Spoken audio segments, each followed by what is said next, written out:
Olá, boa noite para você. Seja bem-vindo ao Rede TV News. Olá, muito boa noite. Ministério Público instaura inquérito para investigar a causa da abertura de uma cratera em obra do metrô em São Paulo. O desabamento trouxe a interdição de parte das pistas de uma das principais vias da capital paulista. Houve reflexo no trânsito. Motoristas ficaram parados por horas no entorno do local do acidente. Desmoronamento aconteceu por volta das 9 horas da manhã, horário em que o Corpo de Bombeiros informou que foi acionado para um acidente na linha laranja do metrô. Jair Bolsonaro visita a região atingida por inundações na Grande São Paulo. O presidente lamentou as vidas perdidas no desastre e disse que fará o possível para ajudar as cidades afetadas. Em Franco da Rocha, as buscas por desaparecidos continuam. 10 pessoas ainda estão sob os escombros.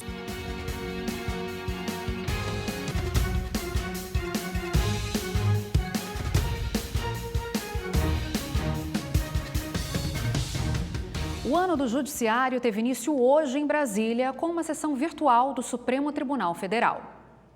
Por causa do aumento dos casos de Covid-19 nas últimas semanas, a abertura do ano judiciário se deu de forma remota. A cerimônia foi restrita às autoridades. Em função da agenda, o presidente Jair Bolsonaro não participou do evento. No discurso de abertura, o presidente do STF, ministro Luiz Fux, afirmou que neste ano a Corte ainda deve concentrar esforços no julgamento de ações relacionadas à pandemia. Os julgamentos de temas acalorados já entraram na pauta desta semana. Amanhã o Supremo deve julgar uma ação que questiona os limites da decisão que proibiu a polícia do Rio de Janeiro de realizar operações em comunidades durante a pandemia.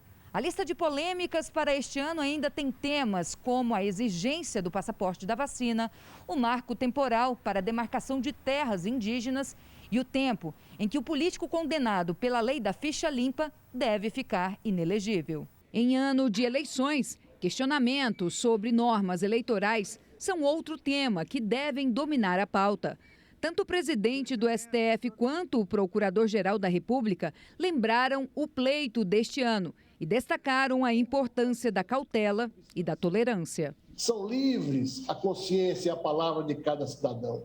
E o verdadeiro bem da livre manifestação do pensamento só frutifica na boa terra da tolerância, única em que além das bocas os ouvidos estão abertos. As eleições devem ser uma oportunidade coletiva para realizarmos escolhas virtuosas e para proferirmos votos conscientes voltados à prosperidade nacional.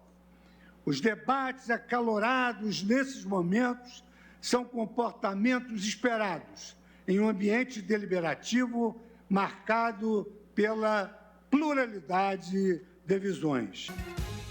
A vacinação infantil contra a Covid está suspensa no Rio de Janeiro e para retomar a imunização das crianças de 6 e 7 anos, a Prefeitura espera uma nova remessa do Ministério da Saúde. Neste posto, a vacinação está sendo feita, mas nem todas as crianças podem ser imunizadas. Nesse momento, o calendário foi suspenso por falta de doses. A gente espera retomar o calendário na sexta-feira, vacinando as crianças de 6 e 7 anos, para continuar o calendário na outra semana, na vacinação de crianças de 5 anos. Ainda vai ser necessária mais uma remessa de entrega de Pfizer pediátrica para que a gente possa retomar esse calendário. Na capital, a partir desta terça-feira, só serão aplicadas a primeira dose em crianças de 5 a 11 anos com comorbidades ou deficiência e a segunda dose de acordo com a data marcada no comprovante. Para vacinas da Pfizer, o intervalo entre uma dose e outra deve ser de 8 semanas. Já para a Coronavac, de 28 dias. Esta é a segunda vez que o calendário é suspenso por falta de vacinas. A retomada depende do Ministério da Saúde, que informou que nos próximos dias vai enviar 400 mil doses para todo o estado. 39% do público infantil foi imunizado até agora. Atualmente, na rede municipal de saúde, estão internadas 26 crianças com Covid-19. A maioria não apresenta o quadro grave da doença. Além disso, a boa notícia é que os novos casos de coronavírus no Rio estão em queda. Há uma semana, a taxa de positividade era de 43%. Hoje está em torno de 23%. Essa redução é uma característica da variante Ômicron em todo o mundo, como explica o presidente da Sociedade Brasileira de Infectologia. Isso aconteceu na Inglaterra, isso aconteceu na África do Sul, que foi o primeiro local, aconteceu também em Nova York, mas a gente acredita que mais 3 a 4 semanas a gente já esteja num nível muito baixo de transmissão aqui na cidade do Rio de Janeiro. O Ministério da Saúde já negocia a compra de mais 10 milhões de doses da vacina Coronavac para justamente dar continuidade à imunização de crianças e adolescentes de 6 a 17 anos. O uso da Coronavac para esse público foi autorizado pela Anvisa no último dia 20. O Butantan, que é o laboratório que produz esse imunizante, informou que deve ter as doses para entregar nos próximos dias. O Ministério da Saúde informou ainda que nesta semana vai distribuir mais 2 milhões e 600 mil doses da vacina Coronavac aos estados com baixo estoque. As autoridades sanitárias e médicos de Minas Gerais acreditam que o estado pode ter atingido o pico de infecções pela variante Ômicron. A situação nos hospitais ainda é preocupante. Mais de 400 pessoas estão na fila por um leito de UTI ou enfermaria. Quem procurou atendimento hoje nesta UPA, na região norte da capital mineira, ficou surpreso. O atendimento foi bem ágil, assim, o processo foi bem ágil, não foi moroso, não. Nas últimas 24 horas, Minas Gerais registrou 24.334 novos testes positivos para a Covid. O número ainda é muito alto, mas bem menor que o da última sexta-feira, quando foram contabilizados mais de 40 mil casos conhecidos da doença. Para não sobrecarregar as UPAs, alguns centros de saúde de BH estão funcionando até mais tarde. Atualmente, Belo Horizonte tem 10 unidades de saúde com atendimento em horário ampliado. 8 funcionam até 11 da noite e outras 2 recebem pacientes com sintomas gripais 24 horas por dia. Uma demanda de quadro leve a moderado, com sintomas de dor de cabeça, febre, mal-estar geral, dor na garganta, tosse, coriza. O número de pessoas atendidas nessas unidades no último final de semana também chamou a atenção. De acordo com a Secretaria Municipal de Saúde, foi a primeira vez no ano que não houve aumento. Mantendo uma média diária em cada unidade de 250 usuários atendidos por dia. Então, nós temos que acompanhar esses próximos dias para ver se a gente vai ter uma estabilização do número de casos. A queda do número de novos casos de Covid e de atendimentos nas unidades de saúde pode indicar o fim da curva de crescimento da variante Ômicron e o início do chamado platô, quando ocorre uma estabilização do número de infectados. A gente tem que acompanhar durante a semana ou as semanas próximas para a gente avaliar se de fato está tendo uma diminuição e a gente já atingiu o pico da Ômicron com 40 mil casos por dia em Minas Gerais ou se realmente não é uma tendência que vai se confirmar. A situação nos hospitais ainda é preocupante. Em Belo Horizonte, a ocupação nas enfermarias chegou a 90% e nas UTIs, 85%. Em todo o estado de Minas Gerais, mais de 400 pessoas estão na fila por uma vaga. Mesmo entubado, o irmão da Jaqueline esperou mais de 80 horas por um leito numa unidade de terapia intensiva. É lastimável isso, porque mesmo que a pandemia tenha retrocedido e o governo fechado alguns leitos, estamos vendo uma nova onda. A Ômicron está aí, arrasando vidas ainda. Então é lastimável que um rapaz de 57 anos tenha que esperar com todas as ações que a família teve que fazer para conseguir, na marra, uma vaga. Então vamos aos números oficiais da Covid-19 no Brasil. Segundo o Ministério da Saúde, 22.353.000 pessoas se recuperam da doença, ou melhor, já se recuperaram da doença. Agora, 2.638.000 pacientes continuam em acompanhamento. E desde o início da pandemia, mais de 628.000 pessoas morreram de Covid-19 no Brasil. Vamos falar das chuvas. Bombeiros e voluntários continuam as buscas pelos desaparecidos na tragédia em Franco da Rocha, Grande São Paulo. Um deslizamento de terra deixou 8 mortos na madrugada de domingo e 10 pessoas ainda são procuradas sob os escombros. É uma dor muito triste, não tem como explicar, não tem explicação. A gente está sofrendo muito dor desses dias. Não tem muito o que falar, só resta esperança em Deus, confiar. A imagem explica o tamanho do sofrimento da dona Ivone. Do alto, dá para ver a extensão do deslizamento. A rua próxima ao local do incidente se tornou um centro de comando a céu aberto. Entre um trabalho e outro, tempo para os cumprimentos. Um abraço para dar mais força à missão. Cerca de 70 bombeiros trabalham na busca por sobreviventes. Eles contam com a ajuda de aproximadamente 200 voluntários. São pessoas que moram na região. Com baldes, os homens formam uma fila e vão aos poucos retirando a lama. Todo mundo que está soterrado, que já tiraram já sem vida, é tudo conhecido e dói muito, cara. Quase 3 dias depois do deslizamento, o solo continua muito encharcado. Isso atrapalha o serviço de quem está à procura de vidas. Quais são as maiores dificuldades aqui? As dificuldades elas vêm juntos com os riscos. A gente tem um grande volume de lama, a gente tem um grande volume de entulho, a gente tem ainda o solo muito encharcado, a gente tem chuva que ainda não cessou. Todos esses riscos acabam criando dificuldades para que a gente consiga avançar na ocorrência. Num quadro, os nomes de 10 pessoas ainda desaparecidas. 5 são parentes de um sobrevivente, o seu Erotides. O senhor nasceu de novo? Eu acredito, né? Eu acredito, milagre de Deus, né? E minha neta também, que gritou pedindo socorro. Pendurada na parede, a foto mostra um momento feliz num lugar que não existe mais. Onde havia pelo menos 15 casas, agora ficou só um buraco. As pessoas que conseguiram se salvar, que perderam a casa, receberam um lar. A Prefeitura de Franco da Rocha disponibilizou 3 abrigos emergenciais. Este aqui é um deles. Neste local, as pessoas recebem alimentos e tem um colchão para passar a noite. Ao todo, 15 pessoas, entre sobreviventes e gente que teve as casas interditadas, foram acolhidas nos abrigos. Elas não quiseram falar. Elas estão bastante abaladas. A gente tem uma família aqui que presenciou tudo, teve perdas de familiares, então emocionalmente muito abaladas. Por enquanto, as buscas continuam, sem hora e dia para acabar. O presidente Jair Bolsonaro esteve em São Paulo e lamentou as mortes provocadas pelas chuvas no estado e também anunciou recursos para atender aos desabrigados.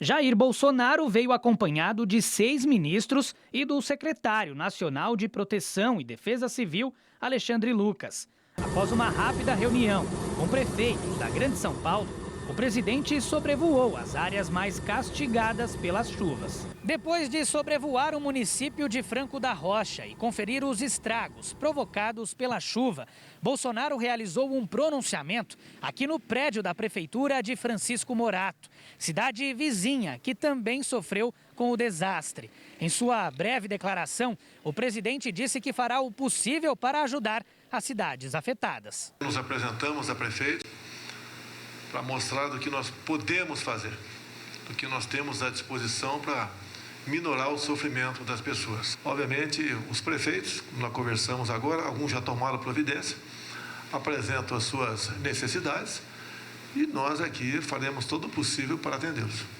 O ministro do Desenvolvimento Regional afirmou que o governo federal destinou mais de 1 bilhão e 800 milhões de reais aos ministérios para socorrer os atingidos pelas chuvas em todo o país. 700 milhões para o Ministério da Cidadania, do ministro João Rom, 400 e poucos milhões aqui para a área de infraestrutura, com o ministro Tarcísio, e mais de 550 milhões para o nosso ministério. Isso inicialmente já se colocou à disposição, né, para alocar mais recursos se houver necessidade, porque cada município vai dizer qual é a sua necessidade.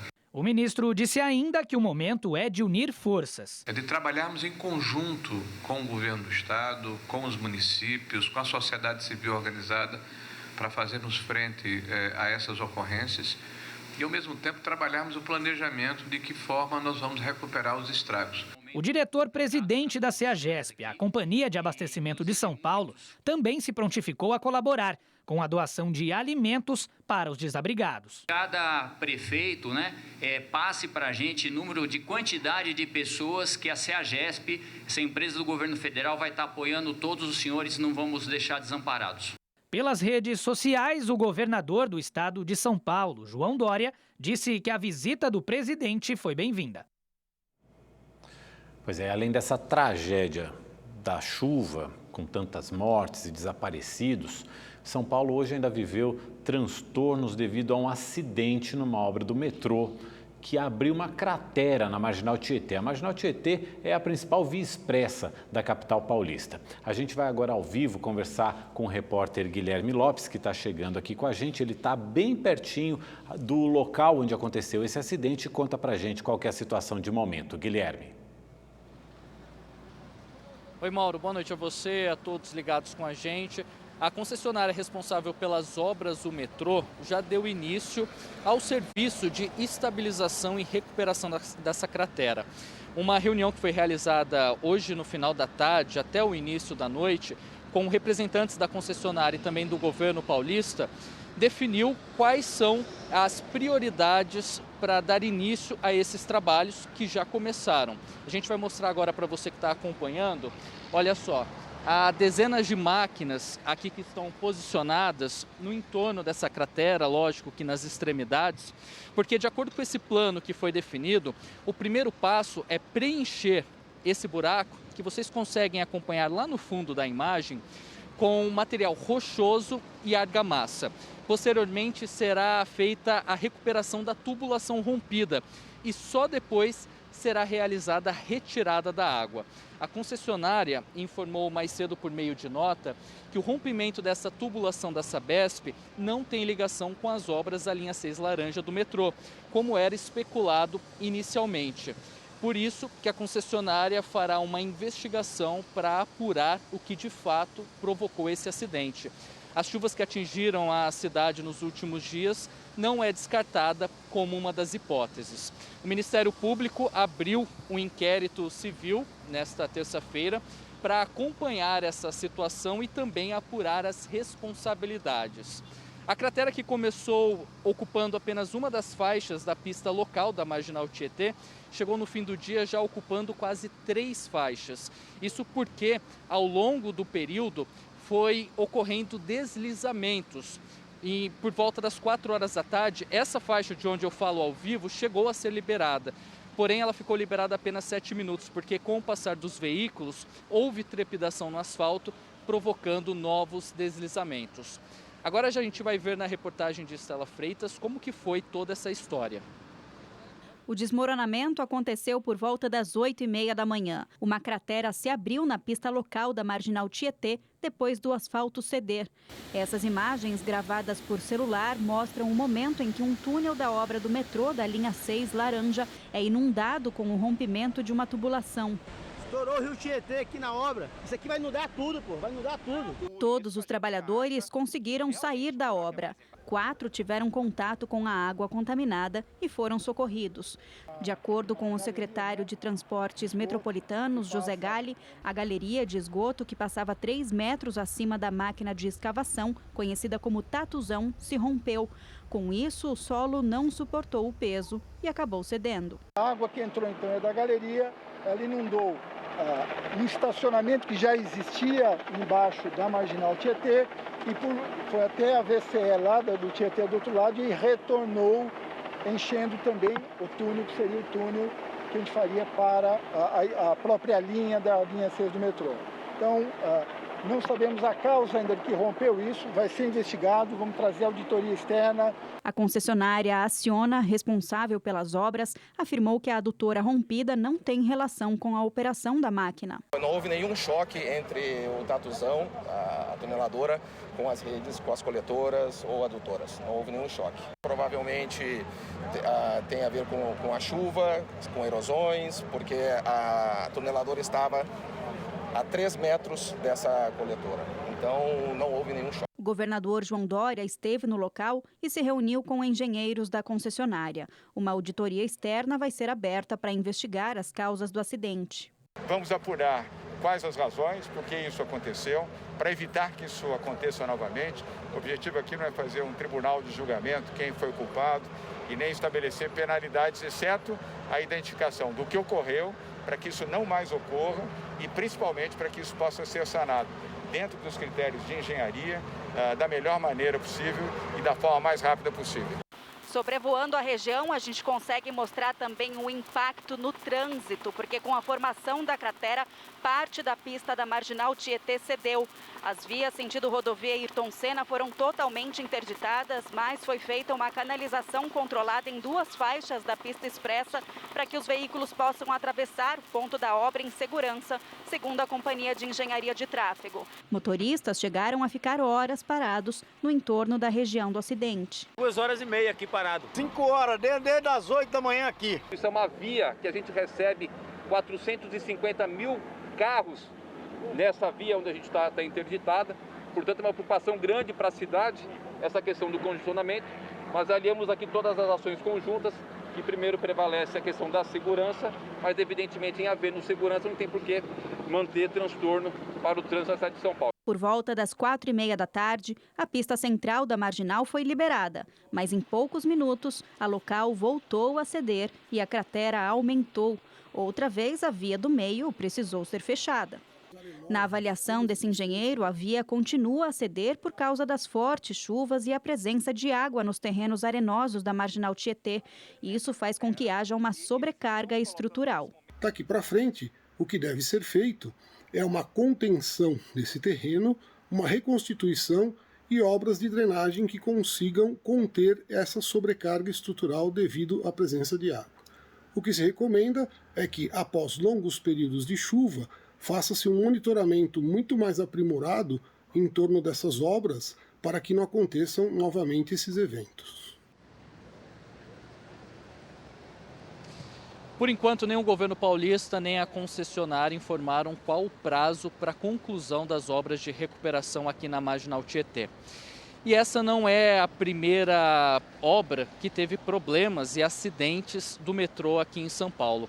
Em 2007, um deslizamento de grandes proporções que atingiu a linha 4 amarela do metrô provocou a morte de 7 pessoas. Confira.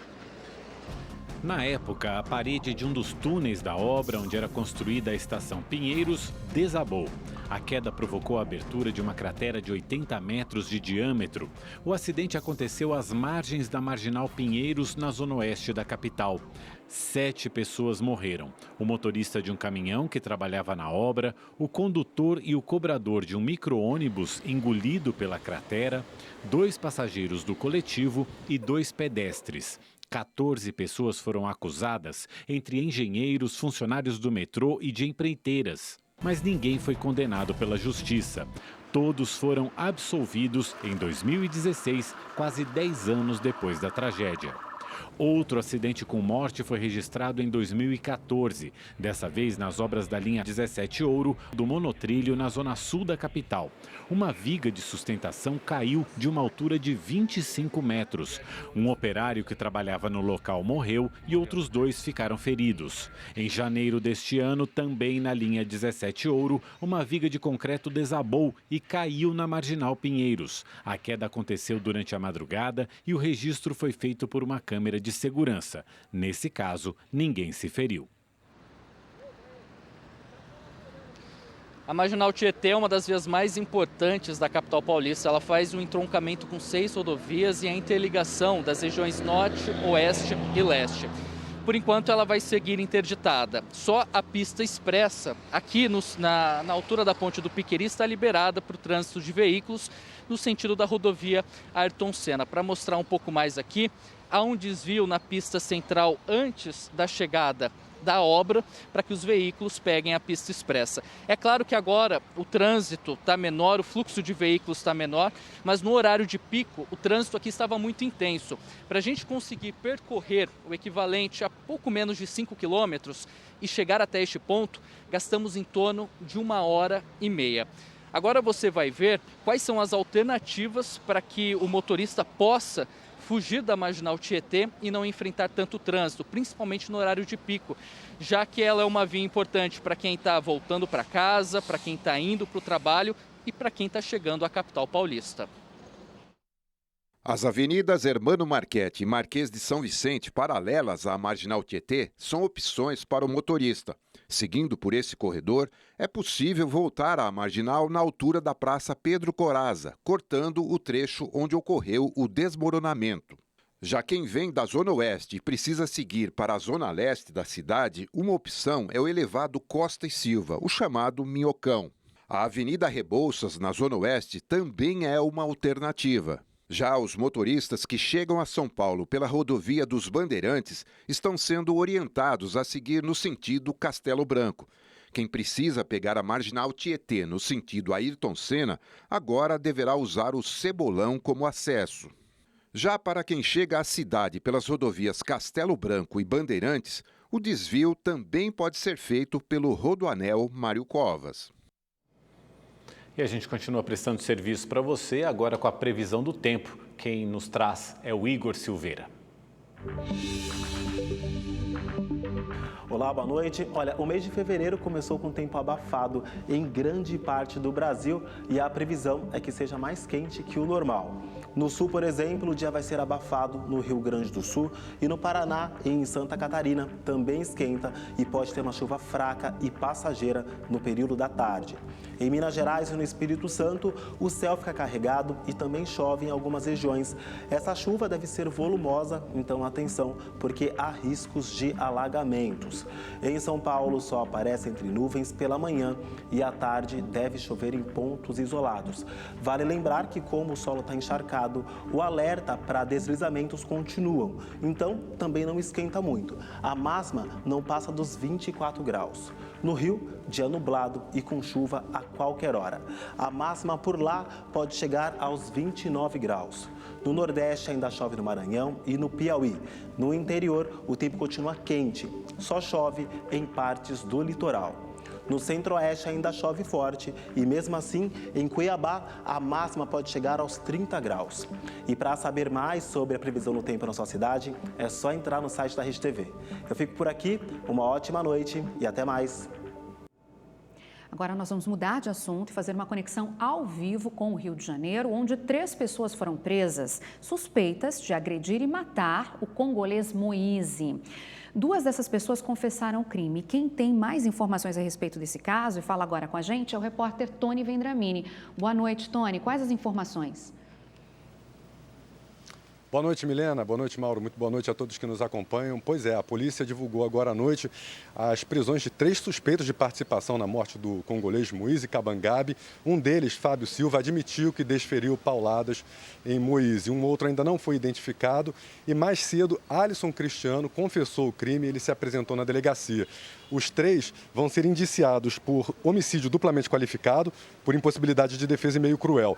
Perto do local do crime, a polícia encontrou 2 armas usadas no espancamento, uma barra de madeira e um bastão de beisebol. E hoje, o dono e um funcionário do quiosque onde Moise morreu prestaram depoimento na delegacia. Além disso, a polícia divulgou imagens do crime. Vamos ver na reportagem. As imagens são fortes. Elas mostram uma discussão entre Moise e um funcionário do quiosque que segura um pedaço de pau. Outros 2 homens se aproximam e as agressões começam. Um deles imobiliza Moise pelo pescoço. Enquanto isso, um outro agressor pega o pedaço de pau e continua o ataque, sem que o congolês possa se defender. O atendimento no quiosque segue normalmente. No chão, o rapaz é agredido com pauladas. E em seguida, é amarrado. Moise parece desacordado e os agressores tentam reanimá-lo. O jovem é deixado ali mesmo. Hoje, um homem que se apresentou como dono do quiosque e o funcionário que estava de plantão estiveram na delegacia da Barra da Tijuca. Eles deixaram o local sem falar com os jornalistas. Segundo os advogados que acompanharam os depoimentos, o quiosque não devia dinheiro a Moise e os agressores que aparecem nas imagens não são funcionários do estabelecimento. Também disseram que o congolês parecia estar embriagado. A vítima estava bebendo, acompanhada de outra pessoa.